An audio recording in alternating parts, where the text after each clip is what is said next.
Lalu pemirsa, bagaimana pemerintah kota Yogyakarta mengantisipasi euforia libur Natal dan Tahun Baru agar wisatawan merasa aman dan nyaman? Sudah bergabung bersama kami Wali Kota Yogyakarta Hasto Wardoyo. Selamat malam Pak Hasto. Ya, selamat malam, Mbak Eva. Selamat malam. Pak Hasto, Yogyakarta menjadi destinasi favorit saat libur Nataru. Pak Wali, apakah sudah diprediksi sebelumnya? Iya, kami sudah prediksi 2 minggu sebelum Natal Tahun Baru ini, dan kami memperkirakan bisa mencapai 7 juta lebih dalam durasi singkat di Natal Tahun Baru. Iya, begitu. Menurut Bapak apa yang membuat Yogyakarta menjadi destinasi favorit saat libur Nataru kali ini Pak Hasto?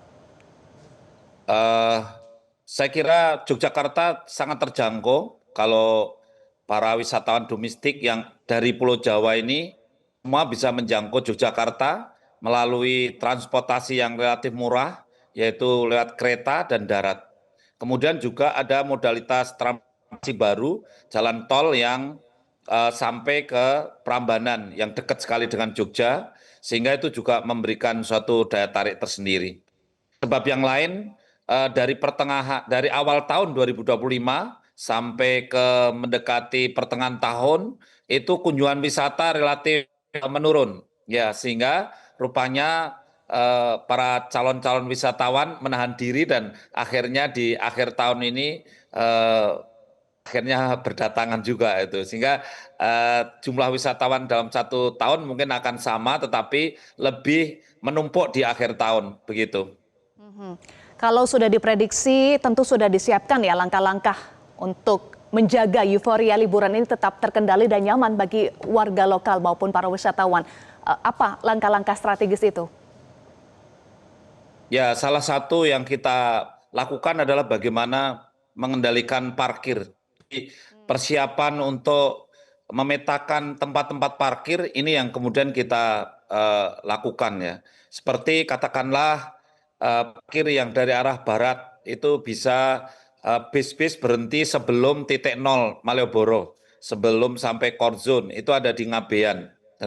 Itu kita siapkan. Kemudian yang dari arah utara itu juga ada titik parkir meskipun bukan untuk bis tetapi untuk kendaraan kita siapkan juga di Jalan Mangkubumi. Kemudian juga ada titik parkir baru namanya di Menara Kopi. Menara Kopi itu juga dekat dengan jembatan Kewek sehingga orang bisa jalan dari parkir di Menara Kopi sampai ke Malioboro. Parkir di Menara Kopi ini cukup luas dan di sana menampung bis-bis yang ada. Kemudian kita sudah melakukan backup juga, seandainya parkir masih overload, maka di Kridosono menjadi satu cadangan berikutnya untuk parkir. Saya kira penempatan parkir bis-bis dan kendaraan luar kota ini penting dan kita siapkan seperti itu. Salah satunya adalah parkir. Kemudian yang kedua adalah alur lalu lintas itu. Karena jembatan Kewek mengalami suatu kerusakan yang masih akan kita perbaiki, maka kemudian jembatan Kewek kita tutup, kemudian ada alur lalu lintas yang kita rekayasa, tujuannya supaya Malioboro terjangkau dan juga tidak terlalu overload dan juga bisa terkendali. Begitu, Mbak Eva. Oke. Lalu bagaimana untuk langkah tegas, tindakan tegas terhadap oknum yang nekat memberlakukan tarif parkir nutuk ya Pak, atau di atas kewajaran? Iya, terima kasih.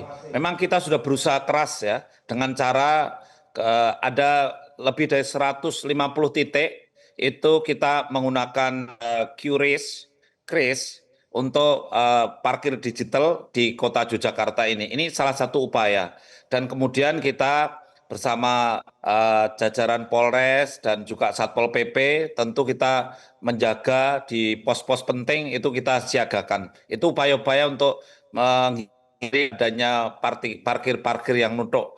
Beberapa tempat parkir yang biasanya sangat populer dipakai tetapi cukup liar itu ada di selatan eh, Tugu atau stasiun Tugu itu juga kita kondisikan untuk tidak ada parkir di situ, kita jaga dan ketat ya. Ada pos-pos kita bangun untuk menjaga potensi dari parkir-parkir liar yang ada. Demikian.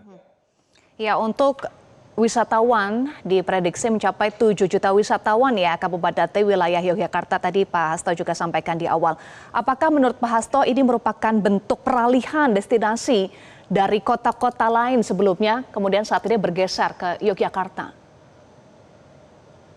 Bisa jadi kemungkinan besar misalkan yang berkunjung ke Bali misal begitu, ketika kita tahu ya tahun 2025 ini juga menjadi bagian tahun yang efisiensi juga, sangat terpengaruh itu ketika belanja pemerintah juga melakukan efisiensi, kemudian kunjungan juga dilakukan efisiensi, maka itu pun akan dampak. Sehingga efisiensi itu akan lebih memilih modalitas transportasi yang relatif terjangkau dan barangkali tidak pakai pesawat itu ya. Sehingga pengalian destinasi wisata akan terjadi. Saya kira itu sangat berkorelasi ya.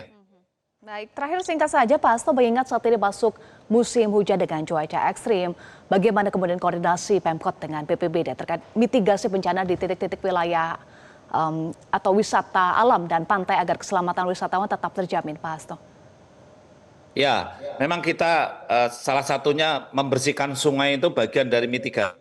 Sehingga saya sudah sejak 2 bulan yang lalu kami sudah bersih-bersih sungai, ada Sungai Code, Sungai Winongo dan Sungai Gajah Wong.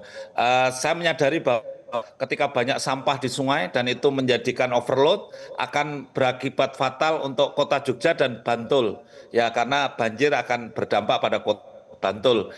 Oleh karena itu kami memasang trash barrier, jadi penjaring sampah itu kami pasang di 3 sungai itu. Sampai hari ini sudah 14 titik yang kita pasang, kemudian kita menggerakkan untuk bersih-bersih sungai dan penanda-penanda sebagai early warning system kita pasang, kita perbarui dan kita juga menambah namanya ulu-ulu. Ulu-ulu itu petugas sungai. Ini penting. Kemudian yang berikutnya kami juga mengkondisikan saluran-saluran air yang overload itu. Kita sudah kondisikan sejak 2 bulan yang lalu, kita cek saluran-saluran yang biasanya, sehingga kami berdoa mudah-mudahan terkendalilah banjir yang biasanya terjadi di Desember Januari ini. Demikian. Baik. Baik, terima kasih Wali Kota Yogyakarta Hasto Wardoyo sudah bergabung bersama kami di Prime Time News. Sekali lagi terima kasih Pak Hasto Matonon sudah bergabung. Terima kasih. Jelajahi cara baru mendapatkan informasi. Download Metro TV Extend sekarang.